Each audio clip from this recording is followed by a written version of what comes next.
बिहार में बदहाल स्वास्थ्य व्यवस्था और बेलगाम विधि व्यवस्था को लेकर के ये प्रेस कॉन्फ्रेंस आप लोगों को बुलाया गया है। और आप सब लोग जान रहे हैं कि बिहार के स्वास्थ्य मंत्री मंगल पांडे जी ने ऐसा ग्रहण लगाया है बिहार के स्वास्थ्य व्यवस्था पर कि लोगों का सर दर्द का भी इलाज नहीं हो पा रहा है। और ये मंगल पांडे नहीं बल्कि अमंगल पांडे है। आज इसको लेकर के आप सब लोग जानते हैं कि मुजफ्फरपुर कांटी में जो घटना हुई,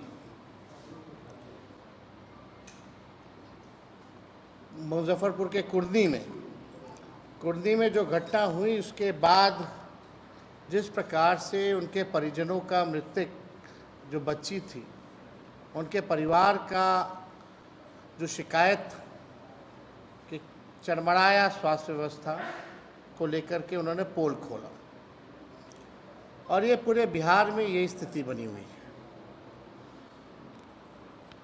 हम लोग पक्ष हैं, विपक्ष है, सरकार है, लेकिन बिहार के भविष्य के साथ खिलवाड़ नहीं होनी चाहिए। एक सकारात्मक राजनीति होनी चाहिए और सकारात्मक राजनीति में हम लोग अपेक्षा करते हैं कि सभी लोग जो हैं बिहार के लोगों के लिए काम करें। विपक्ष जो है जनता की आवाज़ है, सरकार को आईना दिखाने का काम करता है, लेकिन सरकार की जिम्मेवारी बनती है कि व्यवस्था को और बेहतर करे और आसान करे और बेहतर व्यवस्था लोगों को दे। लेकिन 20 साल से ये एनडीए की सरकार केवल हमको गाली देना, लालू जी को गाली देना। आप दीजिए गाली, ज़ोर ज़ोर से दीजिए, हमें उसकी चिंता नहीं है, लेकिन जब आपका नकारा सिस्टम, भ्रष्ट सिस्टम जो आपने 20 साल तक नहीं सुधारा, तो हम तो आवाज़ उठाएंगे। और आप सब लोगों के बीच हम आए हैं इसी को लेकर के कि स्वास्थ्य व्यवस्था जो है बिहार की, वो बीमार हो चुकी है। विभाग लाचार हो चुका है। हम 17 महीने सरकार में थे और 17 महीने जिस व्यवस्था को हमने सुधारा है, कुछ चीज़ें आप लोगों के समक्ष रखना चाहिए। अमंगल पांडे जी चुनौती देते हैं हमको, लेकिन उनके पास कोई जवाब नहीं। हमने तो चुनौती स्वीकार किया। आइए, कहाँ आना है, समय बता दो, जगह बता दो, पूरे ढंग से हम लोग डिबेट करेंगे, एक सकारात्मक डिबेट करेंगे। लेकिन उसके बाद से ना उन्होंने तारीख बताया, ना समय बताया। 17 महीने की जो हम लोगों की सरकार थी, आप सब लोगों को पता था कि हम लोगों ने मिशन 60 की शुरुआत की, मिशन बुनियाद की शुरुआत की और ये सुनिश्चित कराया कि जितने भी अस्पताल हैं, साफ सफाई, स्वास्थ्यकर्मी, नर्सों और चिकित्सकों की उपलब्धता इस मिशन के ज़रिए हम लोगों ने कराने का काम किया। आपको पता होगा, एक रेफरल पॉलिसी हम लोग लाए थे। क्या उस रेफरल पॉलिसी का इम्प्लीमेंटेशन हो रहा है? हम लोग चाहते थे कि जिला में ऐसी व्यवस्था हो ताकि उनको बहुत अति गंभीर मसला हो तभी जो है उसको रेफर किया जाए, और उसके लिए एक पॉलिसी बनाई गई थी। तो जो घटना कुर्दी का हुआ, मुजफ्फरपुर में पहले इलाज हुआ, फिर पटना रेफ़र किया गया। तो 4-5 घंटे लगे और इसी चलते उस बच्ची की जान चली गई। क्या रेफरल पॉलिसी जो हम लोगों ने बनाया था, क्या उसका पालन किया जा रहा है? जिलाओं के अस्पतालों में विशेषज्ञ डॉक्टरों की नियुक्ति हम लोगों ने कराने का काम किया। स्वास्थ्य उपकरण की उपलब्धता हम लोगों ने कराई। दवाएं जो 278 फ्री में मिला करती थी, हमारे आने के बाद 611 मुफ्त में दवाएं जो है मिलने लगी।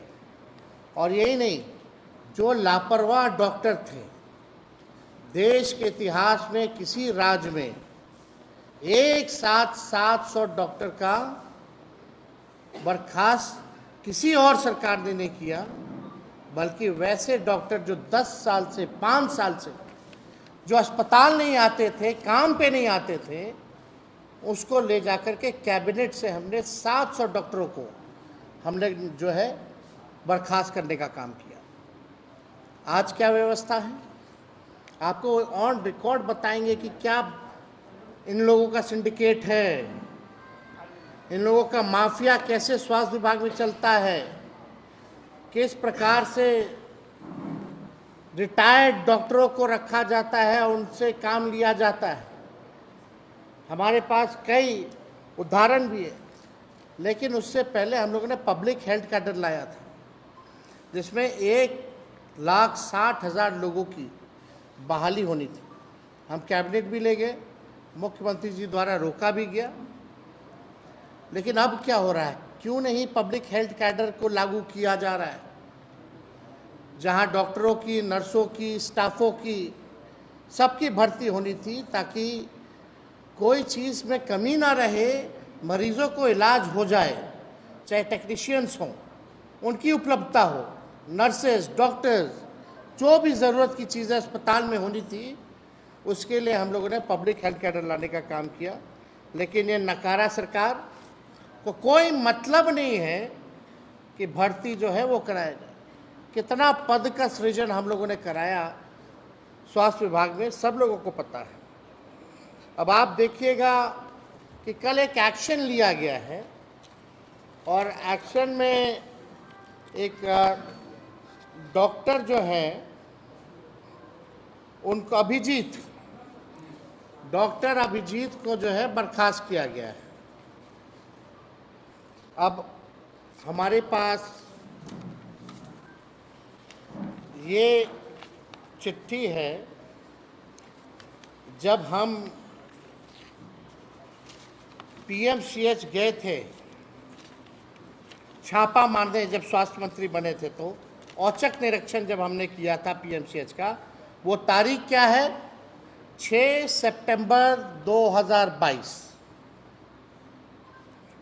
और 6 सितंबर 2022 जब अस्पताल हम पहुंचे थे, जो कमियां पाई गई थी पीएमसीएच में, उस समय हमने डॉक्टर अभिजीत को हटाया, स्पष्टीकरण मांगा गया और प्रपत्र क गठित किया गया, और उनके जगह पर डॉक्टर सरफराज का अपॉइंटमेंट हम लोगों ने कराया।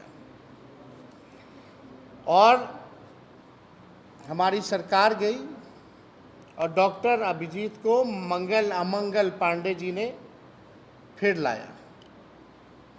जो लापरवाह डॉक्टर है, जिस पे हमने कार्रवाई की थी, हमारी सरकार हटने के बाद फिर से उसी डॉक्टर को लाया गया है। और आपको बता दें कि उस डॉक्टर को लाया गया क्योंकि ये व्यक्ति जो है प्योर आरएसएस का व्यक्ति है। और यही नहीं, कल केवल कार्रवाई की गई है लिपापोती के लिए। फिर से ये वापस आने वाले हैं जब मामला ठंडा आ जाएगा तो। और ये पूरा प्रकरण किसको बचाने के लिए किया जा रहा है?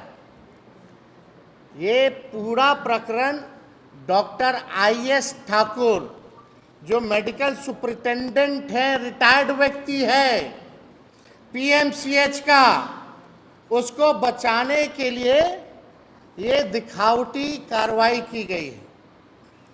डॉक्टर आईएस ठाकुर 31 जनवरी 2024 को रिटायर्ड हो गए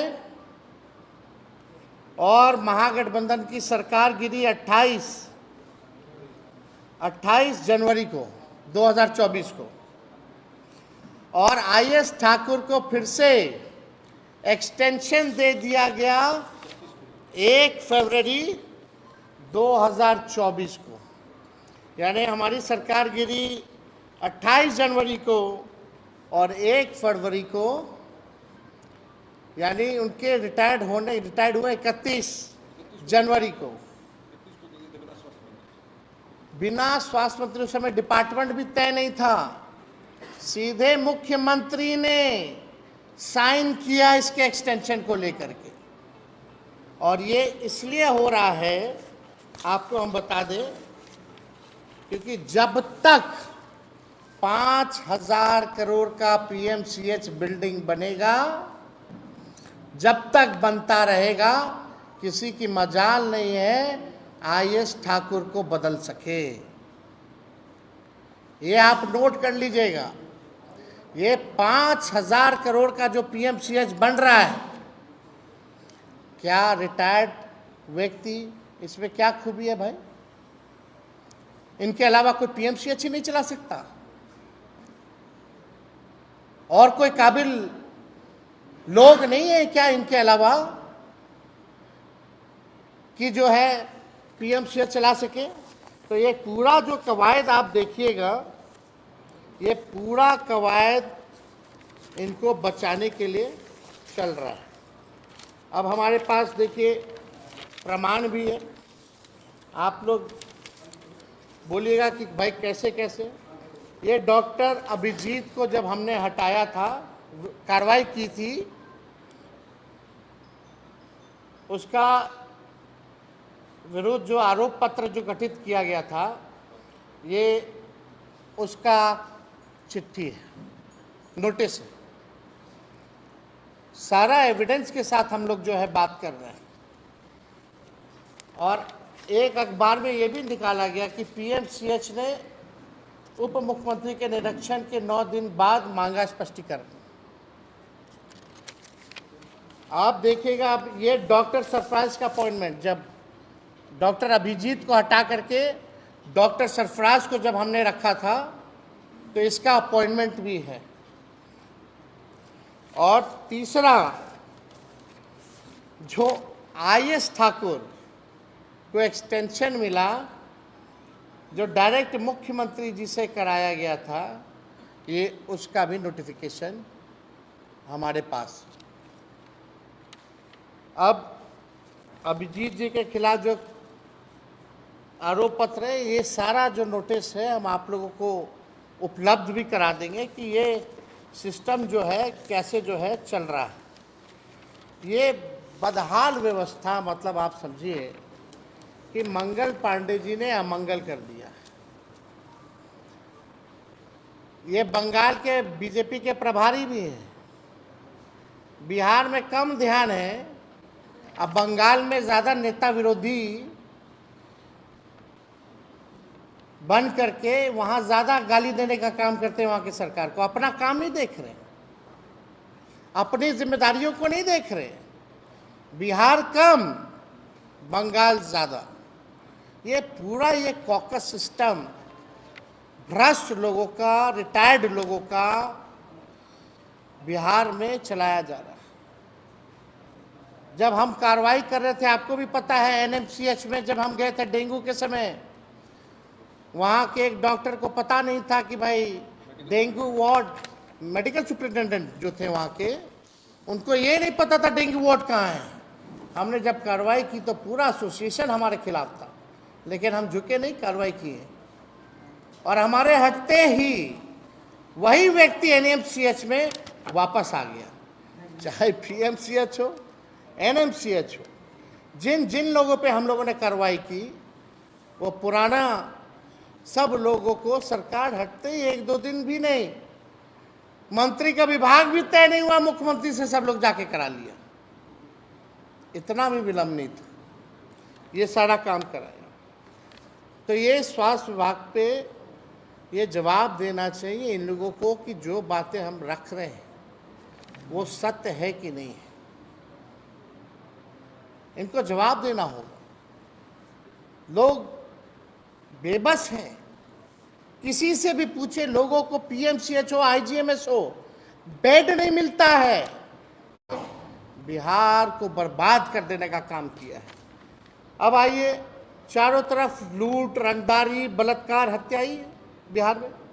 पूर्णिया हो, सीतामढ़ी हो, भागलपुर हो, अकेले मुजफ्फरपुर में अनेक बलात्कार की घटनाएं, बल्कि हत्या की जाती है बलात्कार के बाद।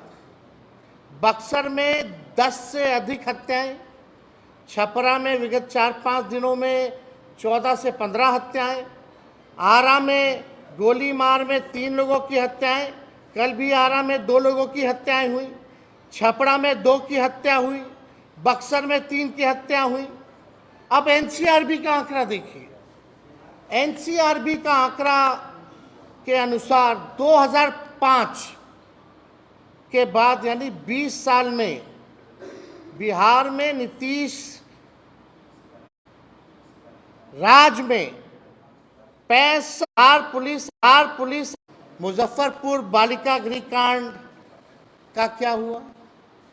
आज वैसी घटनाएं कितना बालिका गृह में हो रहा है, इसमें सरकार को जवाब देना चाहिए।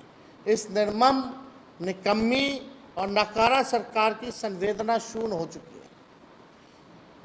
और ये सारा डीके टैक्स जो है, ये सब उसी ग्रुप के लोग हैं। जितना ट्रांसफ़र, पोस्टिंग, भ्रष्ट अधिकारी या जो अभी फ़िलहाल में जो ट्रांसफ़र पोस्टिंग हुआ है, ये डीके टैक्स यानी सीएम हमारे रिटायर्ड अधिकारी जो हैं वो पूरी तरीके से बिहार को चला रहे हैं। यानी ये सब जितने लोग हैं, आईएएस ठाकुर हो, फलना हो, चिल्ला हो, जितना ट्रांसफर पोस्टिंग, जितना भ्रष्ट लोग हैं, ये सब डीके गैंग के लोग हैं। ये स्थिति जो है पूरे बिहार में हो चुकी है। तो आज हमको लगा कि ये जो झूठा जो कार्रवाई अमंगल पांडे जी ने किया है, इसका पर्दाफाश जो है किया जाए। आखिर क्यों नहीं आईएएस ठाकुर को निकाला गया, और जिस पे हमने कार्रवाई की थी वो वापस कैसे आ गया? फिर दिखावटी कार्रवाई के लिए आप उसको बाहर कर रहे हो। असल में ये पूरा खेल आईएएस ठाकुर को बचाने का है। और संबंधित आप लोगों का कोई सवाल होगा तो आप लोग पूछ सकते हैं।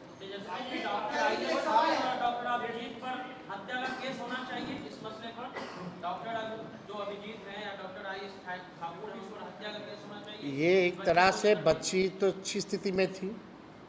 हम तो खुद परिजनों से मिले, परिजनों का कहना है बच्ची अच्छे से कम्युनिकेट भी कर रही थी मुजफ्फरपुर तक। मुजफ्फरपुर से पढ़ने सब लोग डीके गैंग के लोग हैं। अरे आप बताओ ना, सरकार हमारी गई और अधिकारियों का ट्रांसफर हो, पोस्टिंग हो 24 घंटा पहले।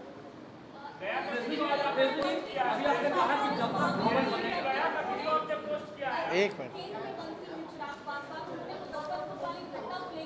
आप ये विषय इससे संबंधित नहीं, जो अब आप देखिए, सरकार में कौन लोग हैं?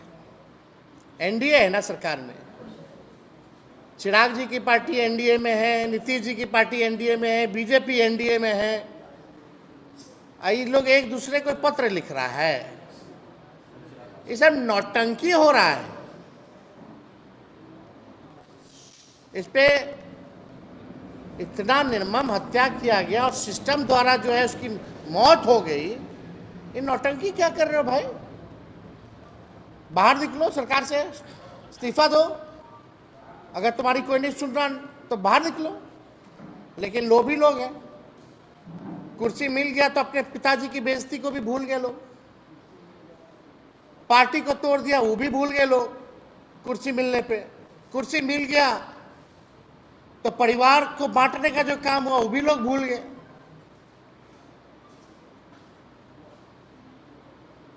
ये चिट्ठी क्या होता है? अरे चिट्ठी तो मेरा काम है लिखना, और हम लिखते भी हैं, लिखेंगे भी। आप जाते हैं, मिलते हैं, आप लोग सरकारें के मांगे, चाहे केंद्र में हो या राज्य में हो। लेकिन आप बताओ मुख्यमंत्री जी क्या उस चिट्ठी का जवाब देंगे क्या? अरे मेरा चिट्ठी का जवाब आज तक नहीं दिए, तो उनका चिट्ठी का जवाब देखते क्या है? चिराग पासवान जी, अगर मुख्यमंत्री आपको 24 घंटा में चिट्ठी ना लिखे तो आप क्या कीजिएगा? नहीं लिखेंगे तो what you will do if you will not write letter back to you? ये खाली दिखावटी मिलावटी राजनीति बिहार की जनता जानती है। गिड़गिड़ के आंसू बहाने से कुछ नहीं होने वाला। रंग जैसे गिड़गिड़ बदलता है, मगरमच्छ के आंसू जैसे दिखावटी है, उससे कुछ होने वाला नहीं है।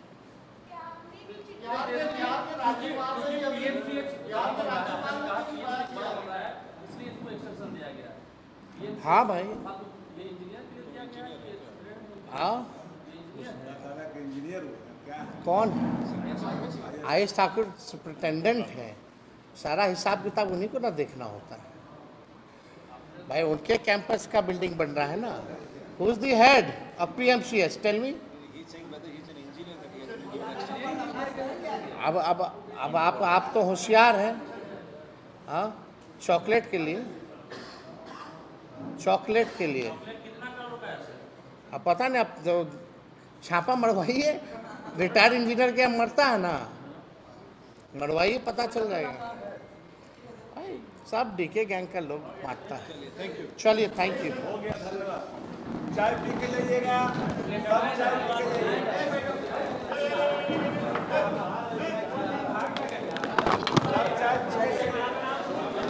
मैं ही वो चंपारण की बेटी हूँ जिसको देखने मनीष कश्यप PMCH पहुँचे थे। मैं एक बहुत ही गंभीर बीमारी से ग्रसित हूँ। मैं अभी भी अपने पैर पे खड़ी नहीं हूँ, मैं अपने पैर पे नहीं चल पा रही हूँ, और उसी से रिलेटेड मैं अपना इलाज कराने PMCH पटना गई थी। सबसे पहले मेरा 1 महीना से ही मेरा तबीयत खराब चल रहा था। 1 महीना से मेरा तबीयत खराब चल रहा था। उसके बाद में ऐसे अचानक से 14 तारीख की रात को मेरा पैर काम करना बंद कर दिया। तो यहाँ निजी एक अस्पताल है, मैं उसी अस्पताल में गई जहाँ से मुझे बोला डंकन जाने के लिए। उसके बाद मैं डंकन हॉस्पिटल गई। डंकन हॉस्पिटल में जाने के बाद वहाँ के डॉक्टर ने काफ़ी देर जांच पड़ताल करने के बाद उन्होंने बोला कोई GBS बीमारी डिटेक्ट करके, और मुझे रेफ़र कर दिया कि जाओ तुम पटना जाओ या दिल्ली जाओ या लखनऊ जाओ। रेफ़र लेटर पे मुझे लिख के दे दिया। उस दिन रात तो मैं अपने घर आ गई। फिर उसके बाद में मतलब पहले से मेरा दवा चलता है मोतिहारी के डॉक्टर राजकुमार दीपक के पास से, तो मैं सोची कि कहीं उन्हीं के दवा का कोई साइड इफ़ेक्ट होगा, तो मैंने बोला कि नहीं, मैं पहले वहीं पे जाऊंगी। फिर मैं मोतिहारी में डॉक्टर राजकुमार दीपक के पास गई। उन्होंने भी मुझे 1-2 घंटे अपने निगरानी में एडमिट रखा। उसके बाद में उन्होंने भी मुझे रेफ़र कर दिया। फिर मैं अपने घर आ गई। फिर घर आने के बाद सब कुछ होने के बाद हुआ कि मैं एम्स जाऊंगी या IGMS जाऊंगी। फिर जब मैं एम्स गई, एम्स में मेरा नंबर लगा। जब मैं एम्स गई, एम्स के जब गेट पे मैं गई तो वहाँ मेरे पास तो पैसा उपलब्ध था नहीं। मैं बहुत ही गरीब परिवार से बिलोंग करती हूँ, मतलब ना अमीर हूँ ना गरीब हूँ। खाने तक को मेरे पास बस पैसा है, उतना नहीं है कि मैं इलाज में अपना लाखों करोड़ों दे दूँ। उसके बाद में जब मैं वहाँ पे गई एम्स में, तो एम्स के डॉक्टर बोल रहे हैं 1.5 लाख रुपया पे करो तभी मैं एडमिट लूँगा, क्योंकि जो वैक्सीन लगने वाला है वो वैक्सीन का कीमत 1.5 लाख रुपया है। उसके बाद में वहाँ से मैं पैरामेडिकल कोर्स की हुई हूँ। रक्सौल के एक सेंटर पे। तो मैं अपने डॉक्टर मनीष सर को फ़ोन की, मैंने बोला कि सर मेरे पेरेंट्स ने भी बोला कि ऐसा ऐसा बात है कि यहाँ पे बोल रहा है लोग पहले 1.5 लाख रुपए पे करने के लिए, उसके बाद में मैं यहाँ पे अंदर लूँगा, एडमिट लूँगा। तो मैं वहाँ पे 2-3 घंटा लगभग मैं वहाँ नीचे बिछा के एम्स के गेट पे पड़ी रही कि कोई डॉक्टर कोई नर्स मुझे देखने नहीं आया। उस समय मुझ पे और मेरे फैमिली पे क्या बीत रही थी आप सब में से कोई नहीं सोच सकता है। और उसके बाद में फिर मैंने अपने सर से बात किया, उन्होंने कहीं से बात किया, कुछ किया, मनीष भैया से बात किया, किससे बात किया, मैं उस टाइम उतने होश में नहीं थी कि मुझे सारा बात याद रहे। उसके बाद मैं वहाँ पे जब PMCH गई तो लिंक लगा के कुछ करके मेरे मनीष सर ही मेरा नंबर लगवाए।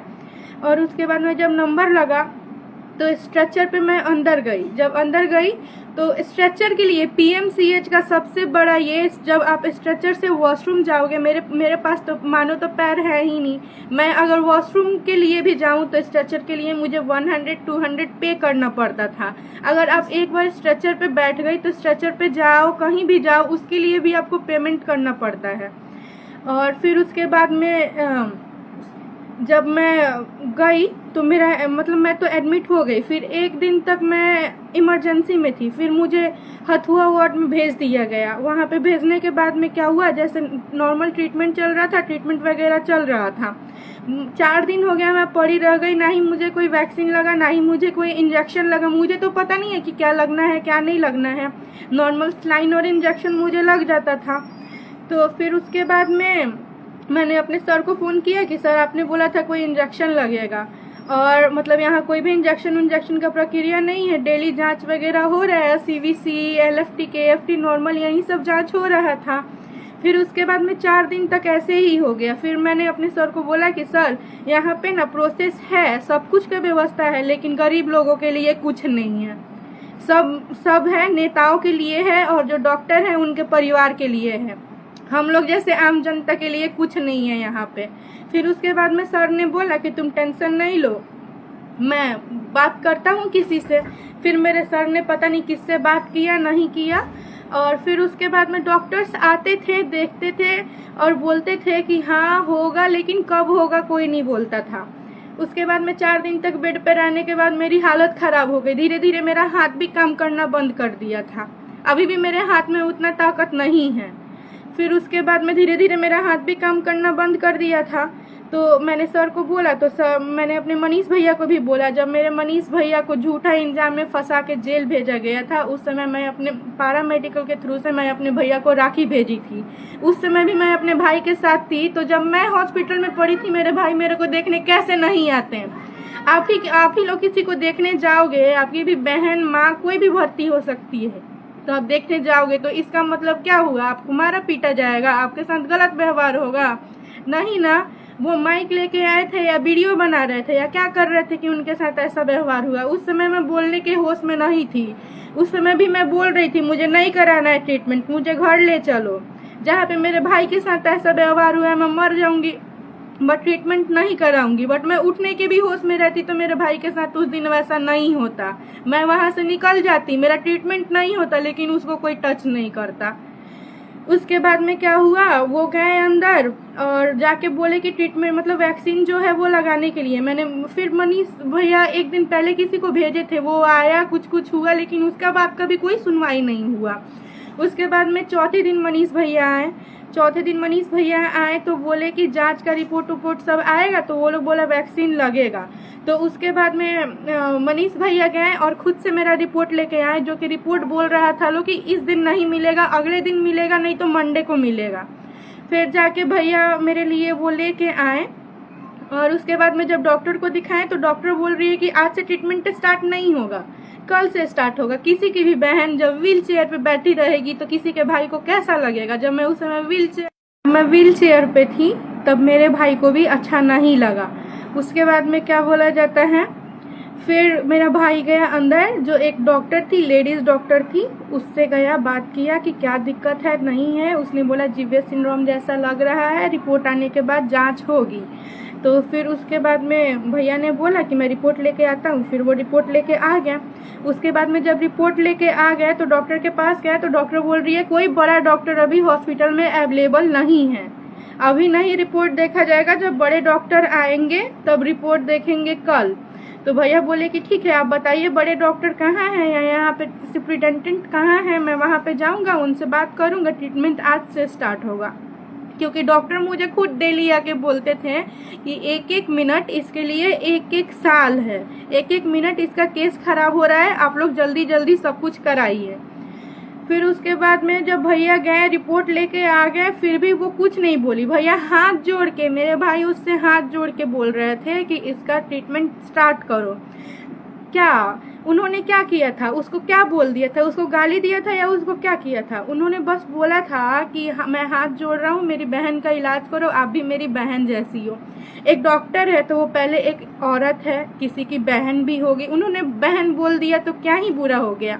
उसको नहीं पसंद आया वो डॉक्टर को, तो वो बोल देती डायरेक्ट कि मुझे बहन मत बोलो, बात वहीं पे ख़त्म हो जाता। उस लगे चिल्लाने कि मैं किसी की बहन वहन नहीं हूँ।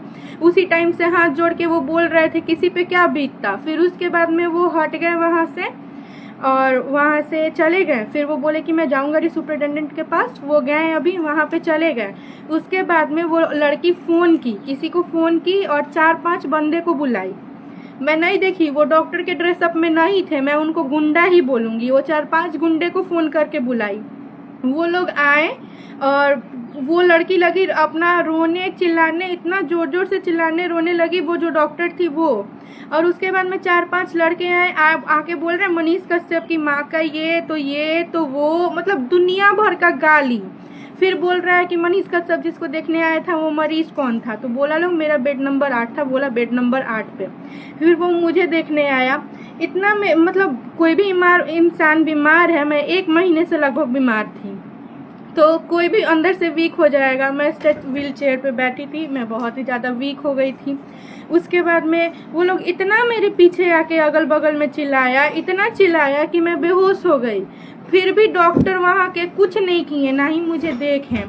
फिर भी उसके बाद में क्या हुआ कि वो आए, डॉक्टर इतना चिल्लाए कि मुझे कुछ भी समझ नहीं आ रहा था, मैं बेहोश हो गई। उसके बाद में जब मुझे होश आया तो वहाँ पे जो अगल बगल में पेशेंट थे, उसके साथ जो गार्जियन थे, वो मुझे उठा के बेड पे ले जाके रखे। उसके बाद में जो मेरे को ना, मेरा SpO2 शायद कम हो गया था, मेरे को सांस नहीं आ रहा था, मेरा ऑक्सीजन लेवल गिर गया होगा, इसलिए मुझे सांस नहीं आ रहा था। एकदम मेरा सांस चल रहा था। वो मेरे पास चिल्ला रहे थे, हम बोल रहे थे, हाथ से इशारा कर रहे थे, मेरे मुंह से आवाज़ नहीं आ रहा था, हम हाथ से इशारा कर रहे थे बाहर जाओ। फिर भी वो लोग बाहर नहीं जा रहे थे। उसके बाद में वहीं पे बहुत हल्ला हंगामा हुआ। फिर बोला लोग वहीं पे कि उसको मार के आज फेंक देंगे, मेरे सामने बोला। फिर बाहर गया, मेरा सांस घिंचा रहा था, मैं लग रहा था अब मर जाऊंगी तब मर जाऊंगी। और डॉक्टर लोग वहाँ के बोल रहे, जो गुंडा आए थे, जो डॉक्टर के वेश में गुंडा थे, वो बोल रहे थे मरने दो इसको, कोई ऑक्सीजन नहीं देगा। कितने देर तक मैं इसी तरह लग रहा था, अब मर जाऊंगी तब मर जाऊंगी। मेरी माँ भी उस समय अस्पताल में अवेलेबल थी, सिर्फ मेरी माँ वहाँ पे थी। और फिर उसके बाद में मुझे कोई ऑक्सीजन नहीं दिया। वहीं पे एक झाड़ू पोछा करने वाली औरत जाके कहीं से ऑक्सीजन मास्क ला के और हमको ऑक्सीजन मास्क लगाई। उतने देर में मैं 10 बार से ज़्यादा बेहोश हो गई थी। फिर भी कोई डॉक्टर, कोई नर्स बुलाने पे मेरे को देखने नहीं आ रहा था। फिर उसके बाद में आके देख लिया, आके वो झाड़ू पोछा वाली ऑक्सीजन मास्क मेरे को लगा दी। उसके बाद में सब कुछ हो गया। बाहर क्या हुआ, मनीष भैया को मेरी माँ बोलती है कि ले जाके रूम में बोला लोग बात करते हैं। बात करते करते उनको मार के पता नहीं क्या कर दिया सब। जब मैं होश में आई, मुझे 4 घंटा बाद होश आया। 4 घंटा बाद जब मुझे होश आया तो मैं देखी कि मेरी माँ रो रही है। मेरी माँ एकदम पूरा लग रहा है कि कोई नहीं है, ऐसे बैठ के रो रही है। उसके बाद में मेरी माँ भी रोने लगी और मुझे भी सुन के बहुत ज़्यादा दुख हुआ। अभी भी सोच के वो सब मेरा रूह कांप जाता है। मैं क्यों गई PMCH? वो इलाज नहीं होता वहाँ, मौत होता है, मौत। फिर उसके बाद में नर्स वगैरह आई, सारे पेशेंट का इलाज किया, मेरा इलाज नहीं किया, मुझे ऐसे ही छोड़ दिया, मेरा इलाज नहीं किया। उसके बाद में क्या बोला जाता है, फिर आया और मेरे को बोल दिया इमरजेंसी जाने के लिए। जब मैं इमरजेंसी गई तो मैं शाम के 4 बजे से लेके और रात के 2 बजे तक व्हील चेयर पे बैठी रह गई। वहाँ पे व्हील चेयर का भी सुविधा नहीं था, मैं व्हील चेयर पे बैठी रह गई। उसके बाद में रात में 2 बजे जब मैं बेहोश हो गई तब जाके मुझे एक लवारिस के बेड पे सुला दिया गया। मुझे बेड तक नहीं मिल रहा था। इमरजेंसी में मैं 4 बजे से लेके 2 बजे के सुबह तक मैं पड़ी रही व्हील चेयर पे। 2 बजे जब मैं बेहोश हो गई व्हील चेयर पे बैठे बैठे, ना मुझे बेड मिल रहा था ना मुझे स्ट्रेचर मिल रहा था। ऐसा तो नहीं था कि हॉस्पिटल में स्ट्रेचर भी अवेलेबल नहीं था। बोल रहा था लोग जाके मनीष कश्यप आया था, मनीष कश्यप से ही इलाज कराओ। उसके बाद में मैं पड़ी रह गई। हॉस्पिटल में ही कुछ आदमी आए, मुझे उठा के ले जाके और एक लवारिस के बेड पे सुला दिए। उसके लवारिस वहीं पे कोई पागल आदमी था जो कभी मेरा कैनुला खींच दे रहा था, कभी मेरा चादर खींच दे रहा था, कभी मेरा कपड़ा फाड़ दे रहा था। एक ऐसी औरत वहाँ पे पड़ी हुई थी। ऐसे ऐसे चीज़ों से मैं निकल के मैं बस बोल रही थी मैं जिंदा घर पे पहुँच जाऊँ। भगवान का लाख लाख शुक्र है कि मैं मौत के घर से निकल के और आज यहाँ पे जिंदा घर पे पहुँच गई। भगवान का नहीं, मनीष भैया का लाख लाख शुक्र है।